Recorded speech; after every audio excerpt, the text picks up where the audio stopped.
Hello, hello. Welcome to the Kieran, Pearson and Panelists and Friends show.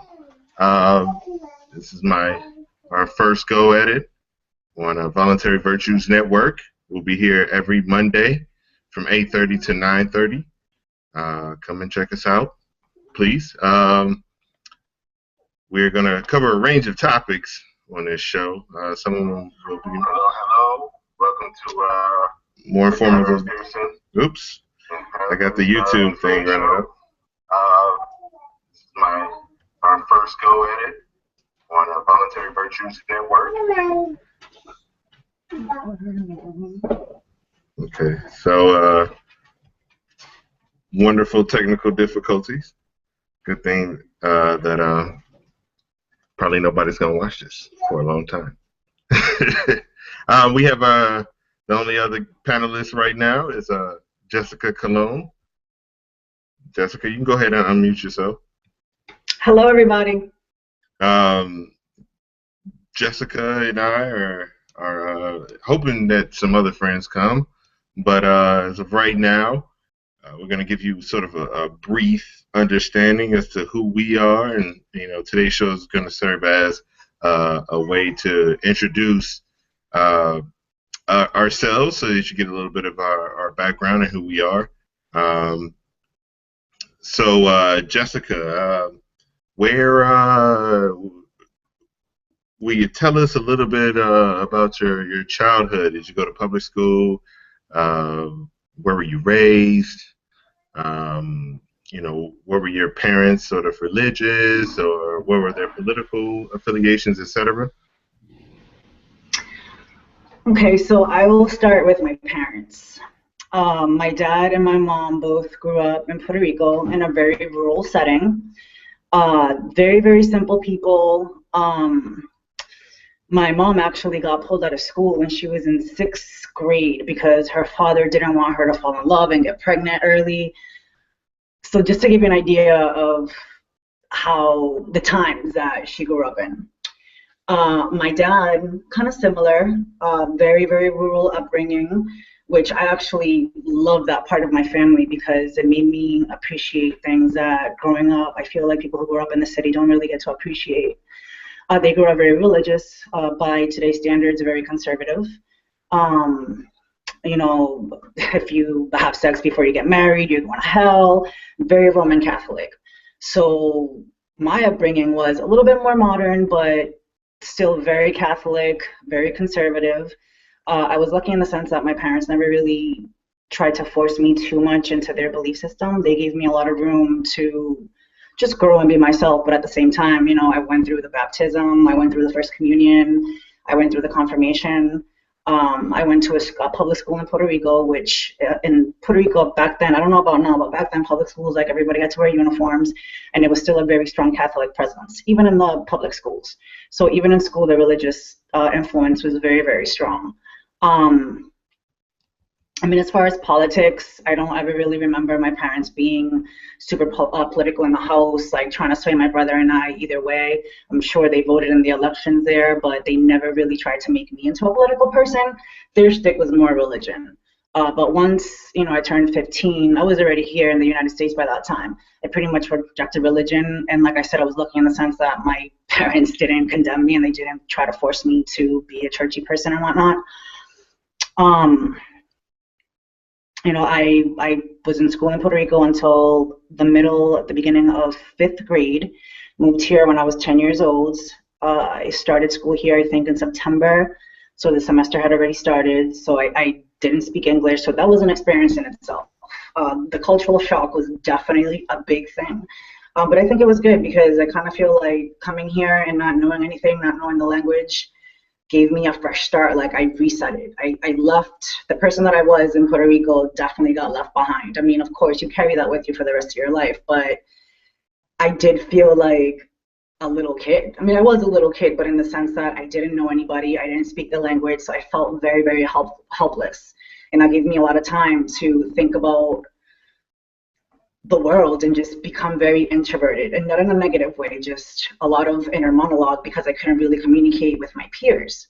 the only people I could talk to were, my cousins who had similar backgrounds and my family members. So anyways, fast forward a little bit. I think my political views started becoming a little bit more broad when I went to college. Um, I don't think I was the kind of person that should have ever gone to school in retrospect. I mean, no regrets, but in retrospect, I feel like I should have probably gone to art school or just some kind of, something very specific, something that would have developed skills that I was already good at instead of just going to college and basically wasting my parents' money, the scholarship money that I got, because after 4 years of being in college, I mean, don't get me wrong, I learned a lot about myself, I learned a lot about the world, but I also learned how pointless education is, because after the 4 years of being there, I basically walked out feeling like, what now? What Well, now? Go back? well, may I interrupt you for a second? I don't want you to seem like you're saying that learning is pointless. No, absolutely not. And I know that's not what you're saying. I know you and I have had countless conversations about sort of the importance of learning and how much learning is actually you going out and seeking out information on your own, and how pointless and well, not necessarily pointless, the indoctrination system, as I like to call it. Absolutely. So I just want to make that delineation for people. She's not saying that learning is bad or evil. Absolutely not. Absolutely not. And thank you for that, because he's right. I don't mean to sound like learning is something that is a waste of time, because I believe the complete opposite. But when you go to these schools, I mean, it's a very structured type of learning. And it's like, if you don't learn what they teach you, if you don't learn how to repeat everything that they want you to repeat, then you fail. And that's not really learning. That's just learning how to memorize, which is a skill. But anyways, I will say this, going to college did teach me how to learn in a sense, which I think is a very valuable tool. And I don't know if it was just the school that I went to specifically, or the classes that I picked, or maybe a couple of professors that their teaching style, opened that up in me. But, most of the learning that I did that brought me to where I am today, I did on my own. Of course, all the books that I read in college, all the different things that I was exposed to, whether I liked them or not, I mean, these are still things that I learned. They were new experiences on their own. And whether I liked them or not, or agreed or whatever, they did push me towards who I am today and how I see the world. So yes, it was a waste of money, but I don't really think any experience is necessarily a waste of time. Um, to borrow something that Kieran says all the time, if I could go back and do it all over, I would have probably finished high school just to make my parents happy, because they're so old school that they believe, those pieces of paper are valuable.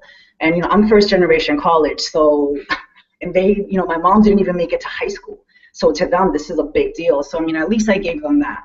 But I would have just, right after high school, probably learned how to build houses or learned how to plant food. And that's what I would be doing now. Instead of starting now to work my way towards that, I would already be doing it. You, Um, you, your story reminds me of a story I actually read in college, and it's called "In Search of Our Mother's Gardens." I forget exactly who wrote it. It might have been Alice Walker, but in the story, she is telling the account of her mother's greatness, and it wasn't widely recognized or is written down in history books, because her mother's greatness was that she was a great mom. She sewed, and she had this amazing garden, and her mother wanted her to go to college, and not that necessarily college made her any greater of a person. It was just that that's what her mother thought that would be good for her, because it was an opportunity that she didn't have. And I, in many ways, I absolutely agree with you, and that our parents, they want us to do these things that they don't necessarily know aren't of much benefit or use. It's funny. I myself come from people who come from working class stock, and who my father's air conditioner refrigeration repairman, and my mom actually worked for the government for years and years and years, retired actually this year, and last year, at the end of last year. And they wanted us to go to school because they thought that there were more opportunities in school, when in Mhm. actuality, it just ended up putting us in a lot of debt and having to pay that off. Uh, Yep.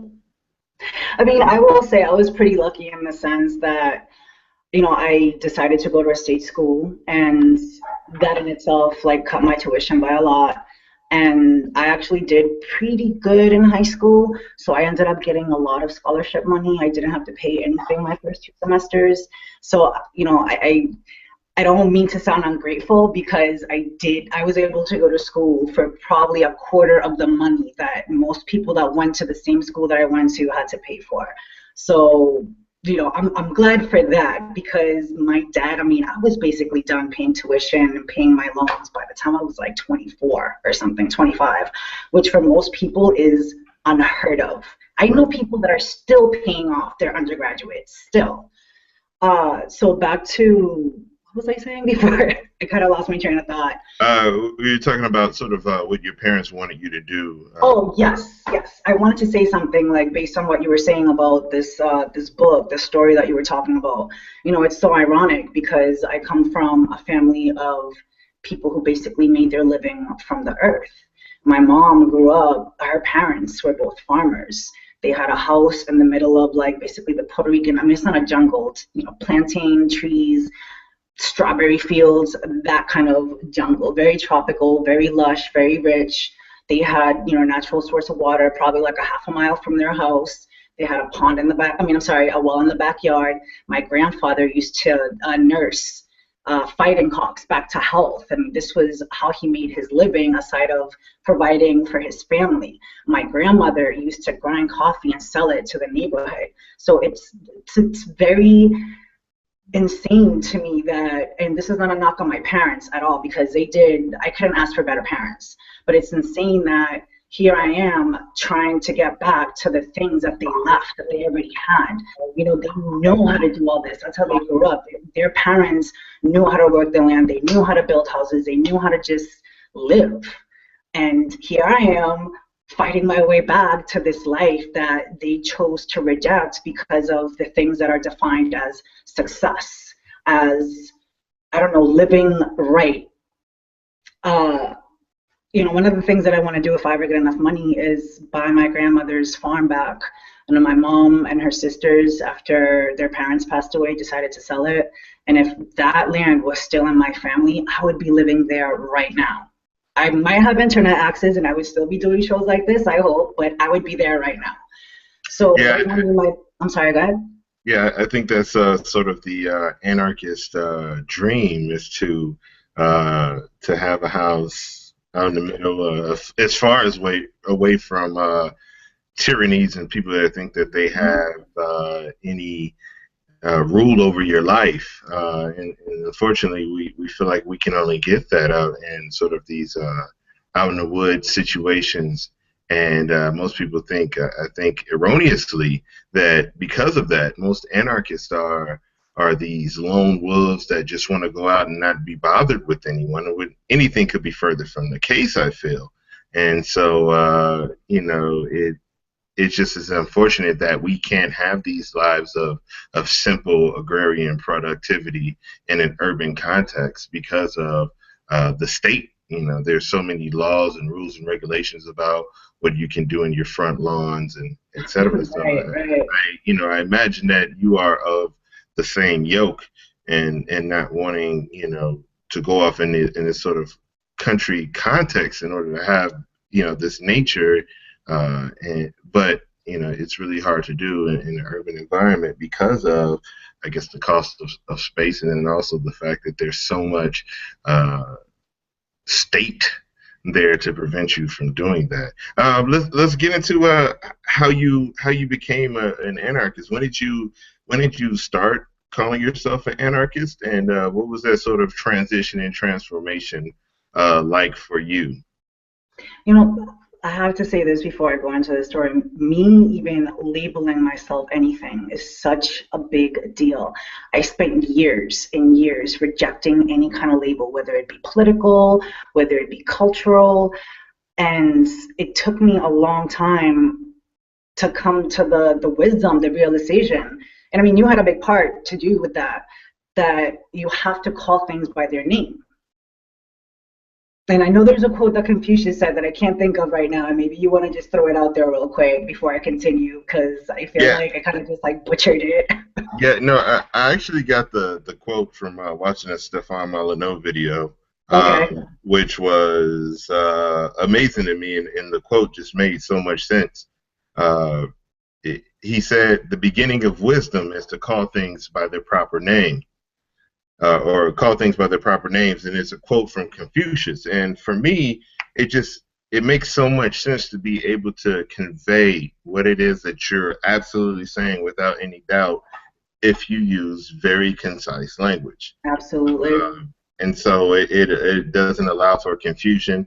And I know that a lot in politics they use what is called double speak or newspeak in order to confuse the masses. Like they'll say something, and most people will take it as, oh yeah, they're gonna do something good, but ultimately what they're saying is that they're gonna blow up a village, or they use all of Yeah. these terms that we don't actually know. Enhanced interrogation, for example, where really they're just torturing people. Or Uh, like collateral damage, which usually means killing innocent civilians and little kids. right. So there's all types of words out there that when you're not using concise language, it's easy to pull the wool over people's eyes. So Yep. yeah, using concise language and the beginning of wisdom is calling things by its proper name. So how I came to that, I think I was an anarchist before I knew what the word was, before I had even heard the word, before I even knew any concepts that had to do with anarchism. I think it's funny. I think everyone is. What's that expression that you say as a kid? You're not the boss of me. Yeah, yes, absolutely. Absolutely.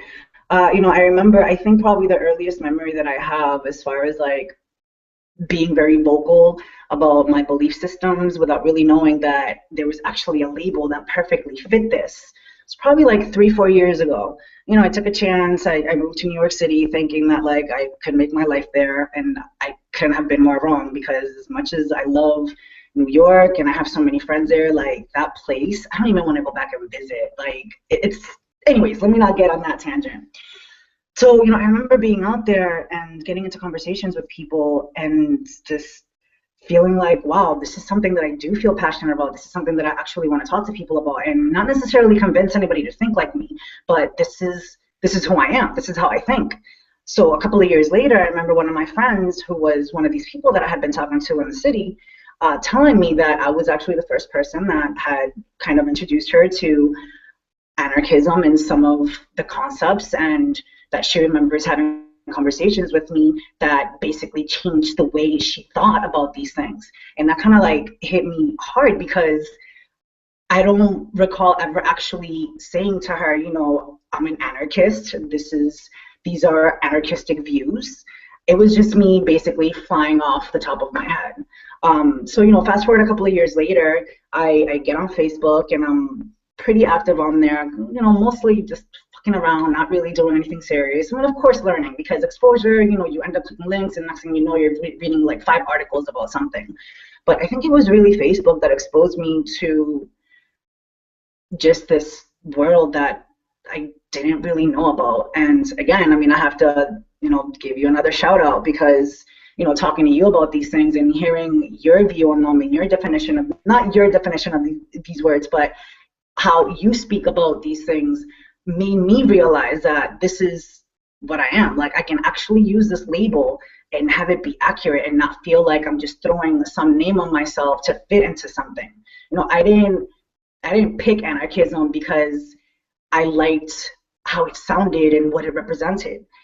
It's what I was thinking and feeling and how I was trying to live my life before I even realized that there was this hundreds of people, probably thousands around me and in the city and whatever, that think this way and are trying to live this way.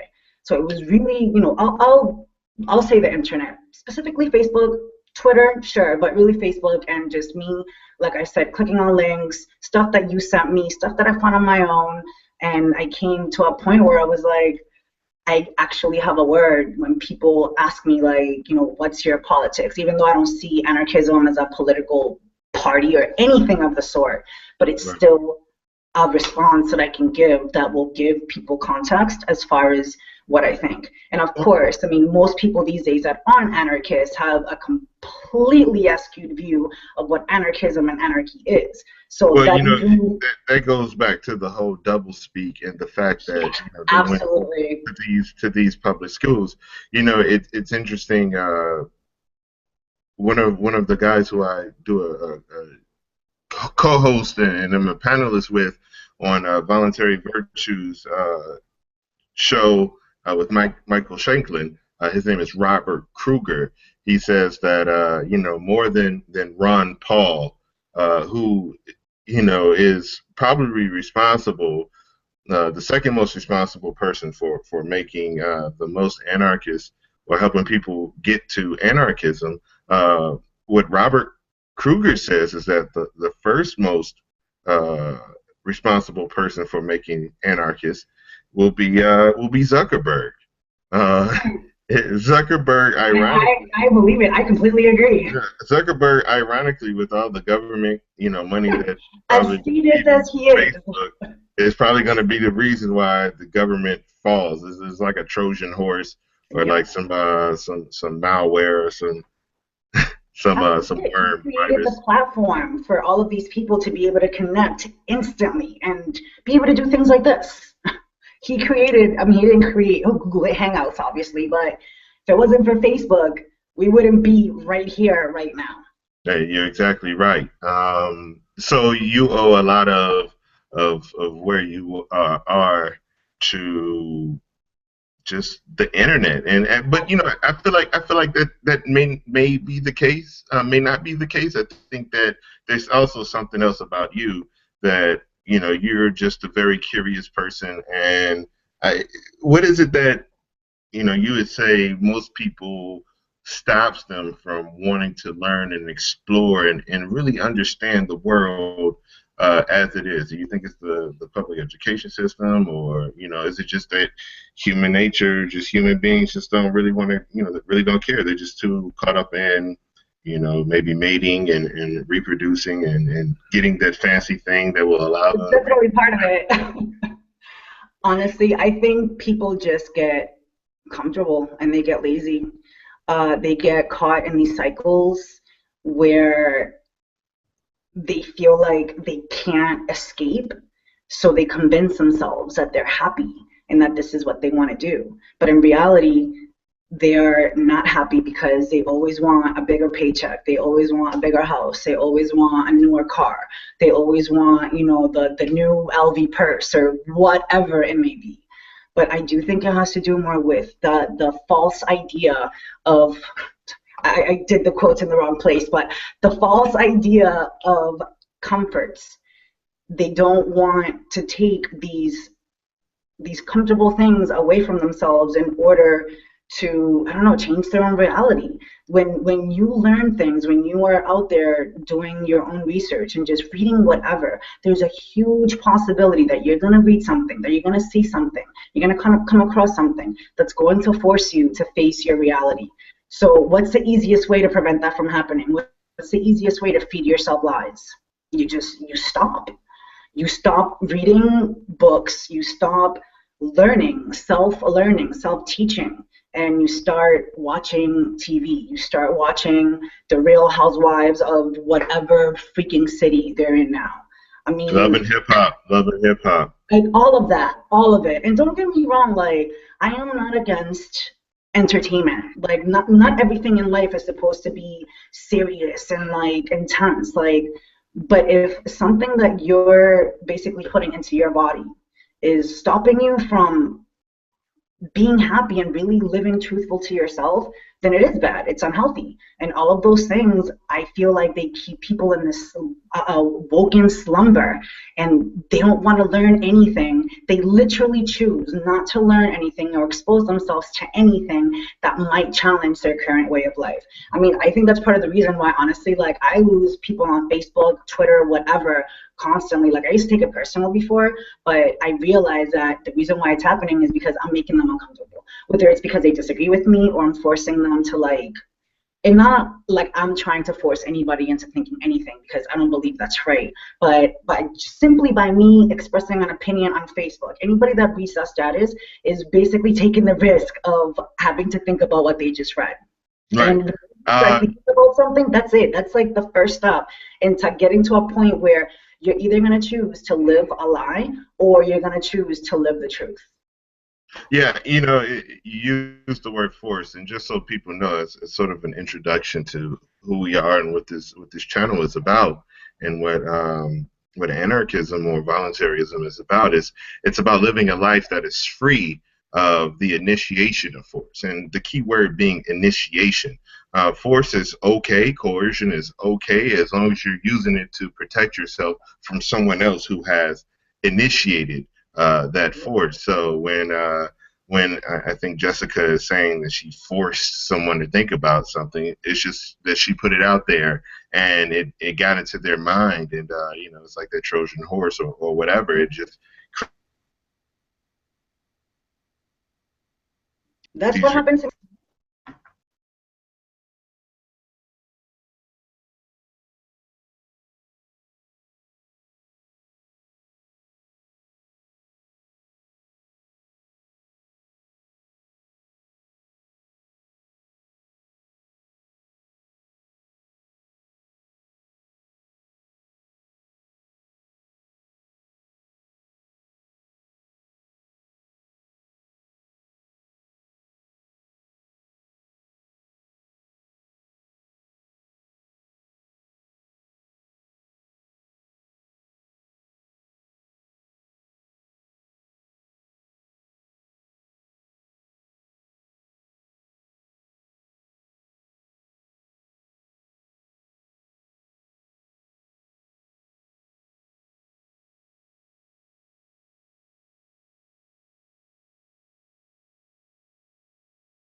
Sorry about that.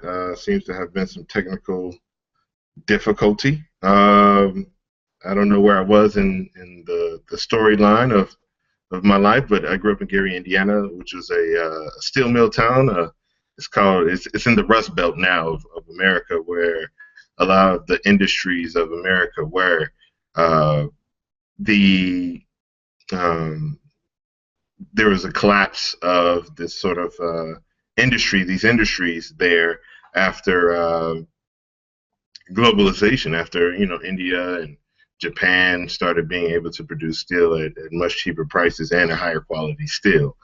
And so with that, these steel mills, et cetera, started shutting down in the U.S. And as a result of this sort of monoculture economy that had taken place in the United States, in these particular regions, a lot of jobs dried up and created these pockets of economic desperation. And so Gary, Indiana, was wrought uh, with a lot of people taking advantage of the black markets, mostly drugs, mostly guns, coming in. I feel like a lot of the drugs and guns that come through end up going to Chicago, of course, flow through Gary, Indiana, because it's right at an intersection of 65, I-65, and 80/90. I could be wrong, but I doubt it. And so, because of that, Gary has experienced one of the highest crime murder rates in the country. Actually, during my childhood, growing up, Gary was a murder capital. There was nearly a day that went by in the summertime in which somebody was killed. I could think of at least 4 or 5 people on the block that I grew up on that ended up dying over the years as a result of, just Gary's just having a lot of guns and drugs around. Not to say that there's anything wrong with guns and or drugs. I think the issue is that the fact that they're illegal, and that so many people have had a hard time being able to get them and protect themselves, that it creates an issue, and it's mostly the laws around these things that create the issues, and the law enforcement that create the issue, and the lack of being able to be accountable that creates these issues. Like you can't sign a formal contract and have it be held up because somebody didn't get you your heroin shipment. So it ends up being about street justice because there's no recourse of action. Um, so um, growing up in the public school system, Gary's an interesting place. A lot of people are very Southern. Again, they came up from the South for these jobs, these industrial jobs. And so, like, my grandparents, they were very much like, your grandparents. They grew up on farms, they raised pigs and chickens, and they had responsibilities, and they knew how to build houses. And they were very industrious people, and, hardworking, and they came up from the South, wanting to escape from the South. And I thought, like many the migrant workers that I've known in my day, mostly from Central America, they come here and then they send money back home to be able to buy some land there and to ultimately to be able to go back. I don't see that happening. I didn't see that happening with sort of my population. Or mine. Right. A lot of them actually wanted to stay in the North because of the racial incidences that were occurring down there, because of the lack of justice that was happening there, and they felt that they had a better opportunity in the North. So, which is interesting because, I myself, very much like you, am wanting to grow food and build my own house and live in a way that I feel is more conducive to how human beings should be living. I think that this existence that we've had created for us or forced to live in has made us very distant from what reality is. Reality for me is what happens when all the electricity goes away. Yeah, what happens when you can't go to the supermarket and like pile, $150 worth of food in your shopping cart? What then? Right, and not that $150 is even a lot anymore. Exactly, it's not. It really isn't. But I mean, it's enough to tide you over for a little bit, but just an arbitrary number, really, like whether it's $10 or $500. What happens when the supermarket isn't there? Right. Go there. I mean, and even if the supermarket isn't there, if there's no gas, if there's no diesel fuel to even be able to produce the food that you eat, what are you gonna do? So I've kind of lived my life by this credo, this saying that I learned from a movie, The Spook Who Sat by the Door, which is a whole interesting movie. We might have to do a whole show about it and break down that movie. But anyway, there's a line in the movie, and he says, "When you sleep on the floor, you can't fall out of bed." And so, I find it funny that we claim to be the most intelligent creature on the planet, yet the vast majority of us can't even build a simple structure, yet wasps and bees and voles and owls can. They know. Was it Bill or Sup that said, I'm paraphrasing right now, there's a huge problem with the fact that humans are the only species that can't build their own homes? It was Michael Reynolds. It was Michael Reynolds. He said something. I'm getting all my people confused right now. He said beavers and wasps. That's right. It's a problem that beavers and wasps can build their own homes and humans can't. Something that's definitely it's something along those lines. And I mean, when I heard him say that, that was like such an obvious thing to hear, but at the same time, it's mind blowing because it's true. Why is it that we don't know how to build our own shelter? And most of us in modern society and in the civilized world we don't even know how to grow our own food. And somehow this is considered advanced. This is considered what everybody else should be striving to. It's insanity. Right. No, we've been taught to go try to get the best job possible so that we can earn $100K, half of which will be taken from you in the form of taxation anyway, to then be able to buy some, McMansion and put a Lexus out in the driveway and a minivan so you can drive the kids to soccer practice, and then die after 30 years of paying for this house that, remains empty, even though, there's so much square footage because your kids are gone and Yeah. they're in college or And they're that going out to buy their own big mansion.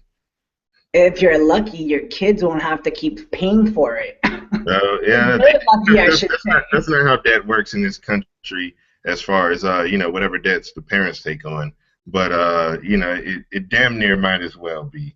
Um, so uh, my parents, they weren't very religious, at least growing up. Around 10 years old, my dad started having us read the Bible, which was a huge mistake if he actually wanted us to be, wanted me specifically to be religious, because I'm reading this stuff and I'm like, what is this? Like, this is crazy. Like, people believe this stuff.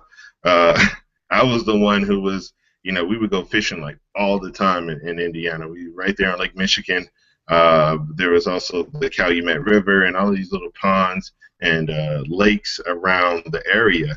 And so, like, I would, if the fishing sucked, I would just go out in the woods and just explore and find and catch things and look at them and let them go and keep them and kill a lot of animals trying to keep them alive. But I learned a lot about what animals need, about what we need, about Mhm. what all of this is.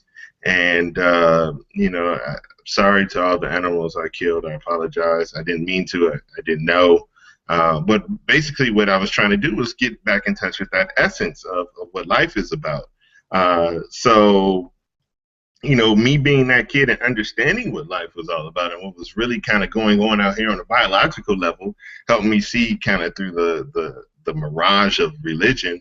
Uh, I think I was really an atheist at a really young age, at like 12, and not to say that anarchism and atheism are anything close to one another, but it's part of my journey. So it's how I became an anarchist. So anyway, fast forward 4 years after leaving Indiana. I was probably about 15 at the time, so 3.5 years. Um, I was in school. We had lived in this neighborhood that was becoming gentrified black. What happened was is that there was a lot of white flight. As soon as black people move in, it's not the property values go down. It's just that white people move out so fast that they flood the market with houses, and It's not funny, but it's basic economics. It's you flood the market, the supply goes up, and demand is low, then the price goes down because people want to sell quickly before more houses come on the market. So then what they ended up doing was is that some houses just ended up mysteriously burning up. Wow. They had survived all these years, but all of a sudden black people started moving in and some of the houses caught fire. I imagine it was to collect insurance money, considering that the property sounds about values right. were going down so quickly. Um, and because of that, there's a lot of tensions, a lot of hostilities. I had a kid pull a knife out of me in class, call me nigger, and that was it with Maryville, Indiana. Um, so, and there was some other family stuff. My father had gotten married and basically started a new family, and I don't think his wife really wanted us there. She was a great woman. She taught me a lot of things about life, but ultimately, as a child, you pick up on what, especially adults, are putting down, and I'm definitely sure that I wasn't really welcome there or wanted there. Hmm. So, I left. I came to Boston, came to Cambridge specifically, which is incredible for me. I had exposure to so many different cultures and people and ways of thinking. Unfortunately, Cambridge, I feel like in many ways stunted my growth as much as it helped me as well. In that I got really exposed to like liberal perspectives about how to deal with things and politics, liberal politics, and not that I'm a conservative because the show is about voluntary virtues, about But it's just anarchism the and imbalance. voluntary. I mean, it's the imbalance that, this is like an uber liberal area. Well, at least they think they are. Yeah, yeah, and they're actually some of the most statist and not liberal people I've ever come across. Which is so interesting that they call them liberal. It's ironic. It's like people who are called libertarians who actually want to vote. It's like, so you're a libertarian, but you still want to tell people what to do with their lives through the state. And have somebody tell you what to do. I don't know. Anyway, so being an atheist through the years kind of formed who I was. Ended up going to Morehouse College, historically black college and university, call them HBCUs in Atlanta. Met a whole bunch of incredible people, none of which were very few. I think there was 2 other known atheists on campus, like out atheists. Um, way more gay out dudes, who were like heavily religious, which is so ironic. But there was two other black atheists on this campus, uh, and needless to say, there wasn't much critical thinking, much analytical thinking. Not to say that necessarily atheists are the most critical and analytical people, because yeah. Yes.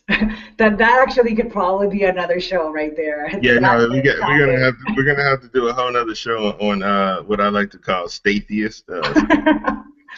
I actually got the term from YouTube, some video somewhere, and it just was like, that's it, that's perfect. They basically trade the God of the Bible for the God of the state. So Yeah, as Larkin Rose loves to say, I know he's one of your favorite anarchists to absolutely. listen to. As he likes to say, the most dangerous religion. I mean, the most dangerous superstition. Sorry, Larkin. Hmm. Um, I still Same haven't read thing that though, book. really. Yeah, I think he just didn't want to get people like, no, I'm not reading that. So, Yeah, smart man. right, yeah, he's incredibly smart. Um, so went to college, graduated. 10 years later, after I started, I think the main reason why is because I didn't know what the fuck I wanted to do with the rest of my life for 40 years and just do it day in and day out and be stuck doing it and paying for the mortgage and the cars and the 2.5 dogs and whatever the fuck else that you're supposed to have, the khaki jeans, whatever the fuck you're supposed to pay for with your money and bullshit. So I spent a lot of time just really trying to figure it out. Unfortunately, during the figuring out process of 10 years, I injured my back. I was working full time. I was in school full time. I had 2 part-time jobs and a girlfriend. And so, needless to say, I wasn't sleeping well, I wasn't eating well, um, and I wore my body out. It's like when people ride around in a car without putting oil in it or doing an oil change or adding coolant to it. I just literally ran my body into the ground, and my body, gave me an involuntary break. Spent about 2 years being bedridden from my back injury. I actually lost some ability in my right leg because of the nerve damage from the back injury. And it was just a simple slip. I didn't even fall. I just slipped, and I had worn myself out that bad. And so the life that we have lived and we're living sort of came to the forefront because all I had time to do was to reflect on the situation that had led me up into this point. And because I actually paid attention in school, I had some knowledge of history, and they taught us about the East India Company growing up and all of these other things, and it just all coalesced and came together in my mind. And 2 years of just laying in bed, and I really started figuring things out. And I went out to Oakland because I saw that marijuana was going to become sort of a big thing in this country finally, and there's going to be a huge industry for people who are doing that or in that industry. And I went out to Oakland hoping that I would be able to find some kind of work in the field. I went to Oaksterdam. And in Oaksterdam, they started teaching us about how to deal with police interactions and about the Constitution. And when you start to understand the Constitution, why it was written, who wrote it, um, you really start to understand what freedom is. And then they dealt with it in the context of police stops. So, I being, under the status, spell, not really fully at the time, but just really being under that sort of like, okay, the police pull you over, and it's basically up to them if they want to search your car or not. You really are helpless to do or say anything about it, and that you really don't have any rights, and that it's up to them. And it was like a thunderbolt in my mind, a lightning bolt in my mind that was just like, whoa, whoa, whoa, hold on. So I can say this and this, like they have to like leave me alone, which being black, it don't mean shit. They'll just shoot you. Uh, and so this really helped to really help me understand and open up. And so I became an anarchist in in about February or March of 2011 after this session out in Oakland.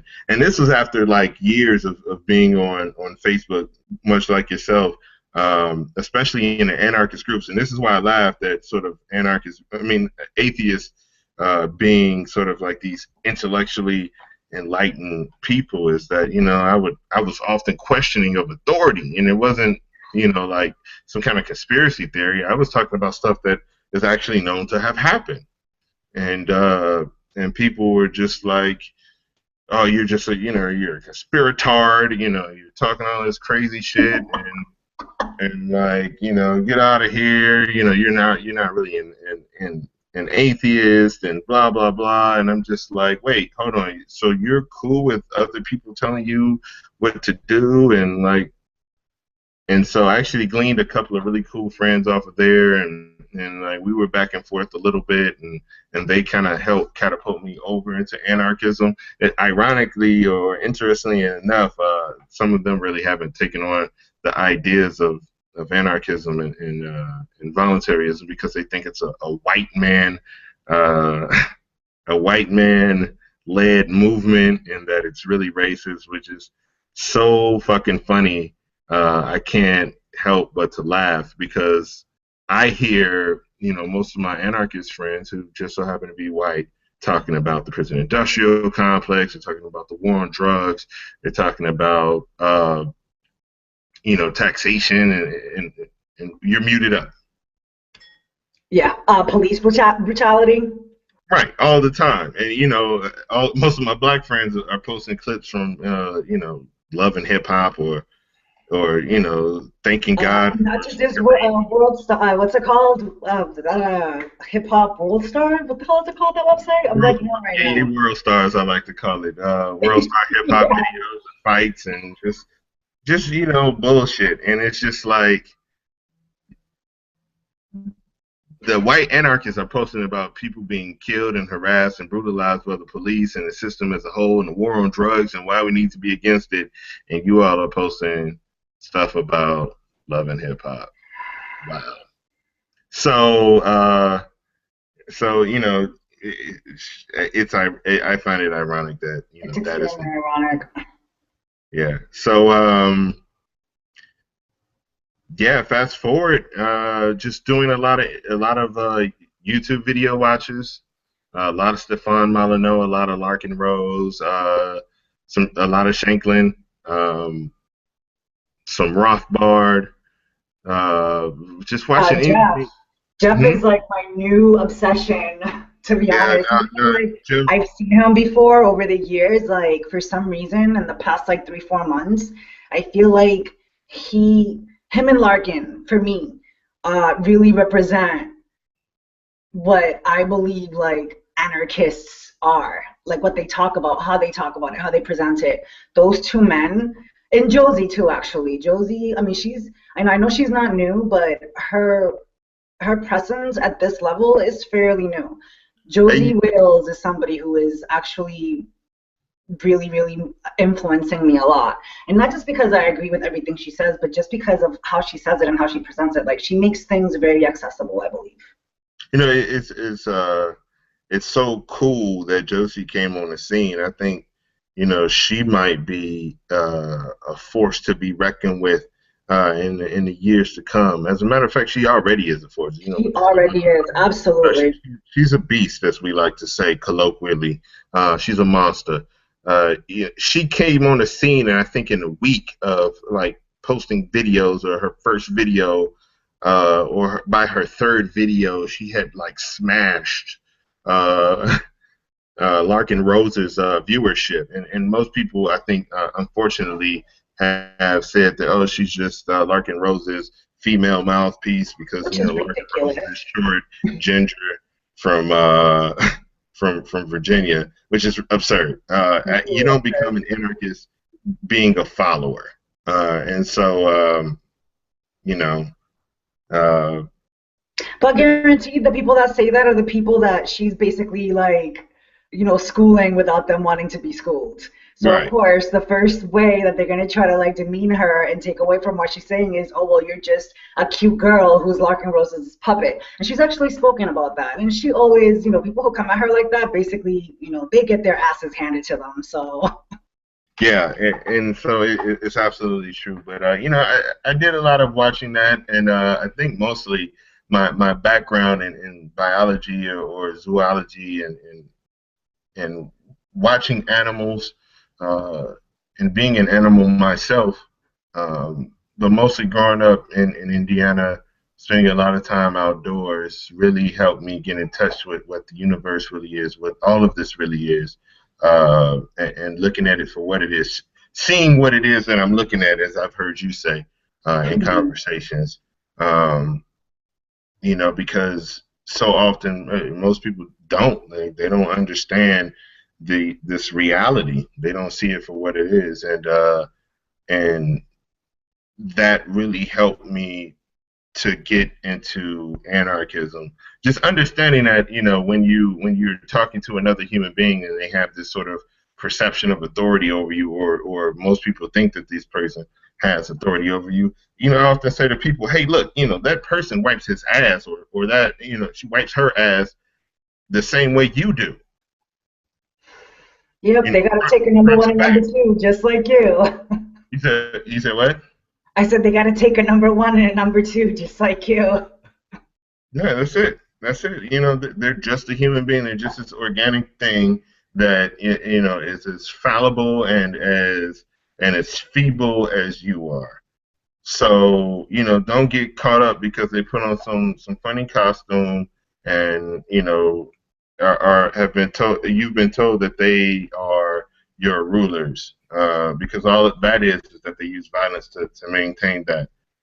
I Um, know we're close to running out of time, but I just wanted to say that I think a big part of that is that when you give your authority to somebody else, you are no longer really responsible. So it's almost like you are choosing to become a child once again.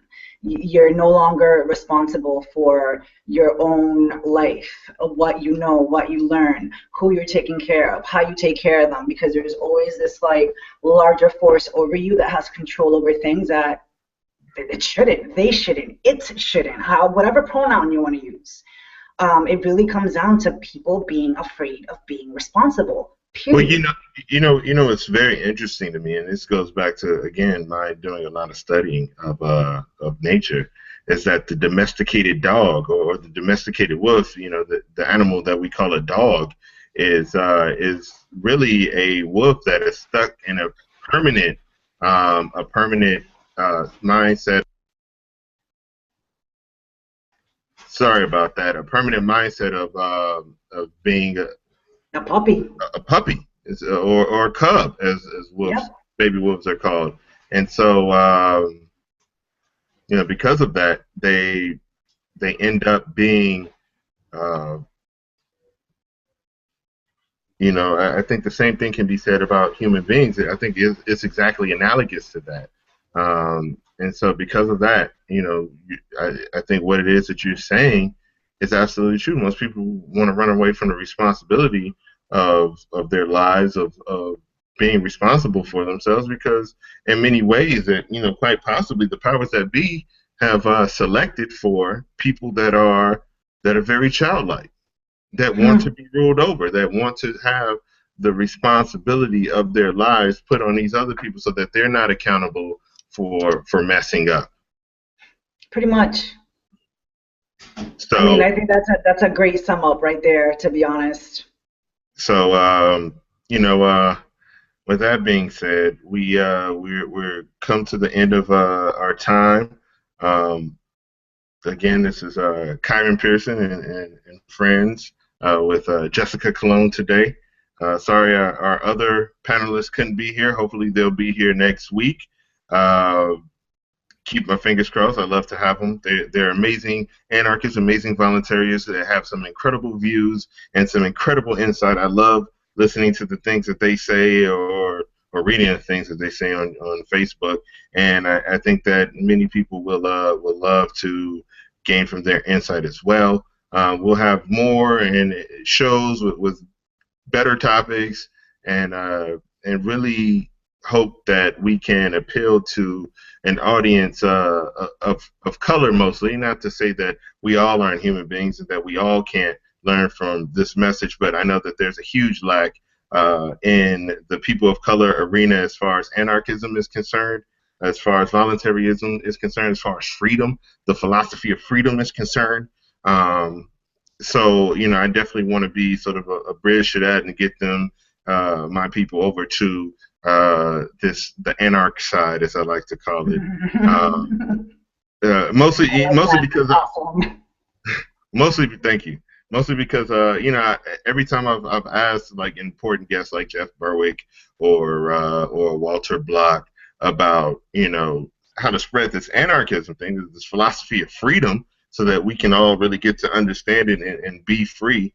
Um, I often ask them who in their family is an anarchist or a voluntarist, and unfortunately, a lot of the times, not very many. Not very many of them have family members that will say out loud, that have confirmed with them that they are indeed anarchists or that they are indeed voluntarists. And I don't know if it's because we're outliers. I don't know if it's just we're these black sheep. But it'd be interesting to see over the years how it pans out. I know I work diligently with trying to convert my family to the philosophy of freedom and logic, Slowly but surely.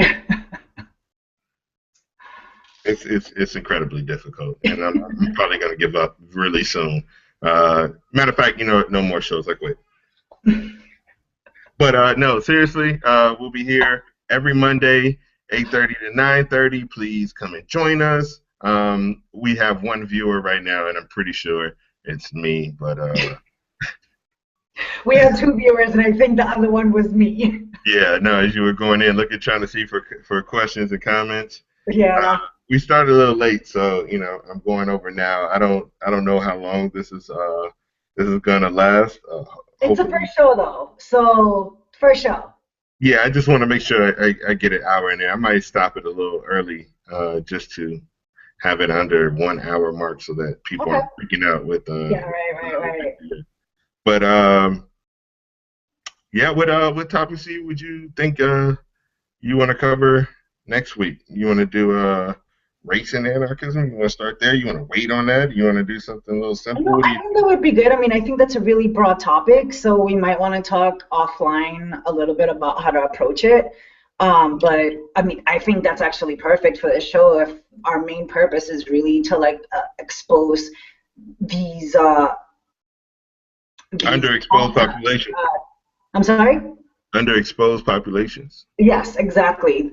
We need to explore how race plays into anarchism and why it is that so many people that are obviously intelligent are so just disconnected from something that really should be their default operating system, as Terence McKenna would say. Right. Culture is not your friend. Yeah. I, I There's the think government. I think the first show that we should do is one on vocabulary and verbiage, just so people get familiar with the terms that we're throwing around, because I think that'll help a lot, defining terms. Yeah. So we might do a defining terms show, just so you're familiar with the verbiage that people throw around when they're talking about anarchism and the philosophy of freedom. And yeah. So I mean, that's hopefully what this is about, accessibility. you said what? I said that's what this is about, accessibility. Exactly. And we're not gonna make it all supercalifragilistic or Or what did Jay Smooth say? Oh Magical, my gosh. Illogical, follicle, scientifical, umbilical, magical genital conversations. scientifical, magical. I don't even know. I need to So learn that letter rhyme. we're not gonna hit you with a lot of verbosity, if I can use that as a word, which is ironic that I would even say Yeah, that. that's a word. I'm pretty sure that's a word. But you'll be able to understand what it is we're saying. We're gonna speak uh, colloquially and down to earth, so people can understand this anarchism thing, this freedom thing that, frankly, I didn't hear about until I got a damn computer, was on Facebook actually trying to learn some stuff instead of find big booty girls. Uh, so anyway, this is our show for this week. Uh, please come back next week. I hope to see you all. And yeah, let's get free. Thank you, Jessica. Thank you for having me. All right. Peace.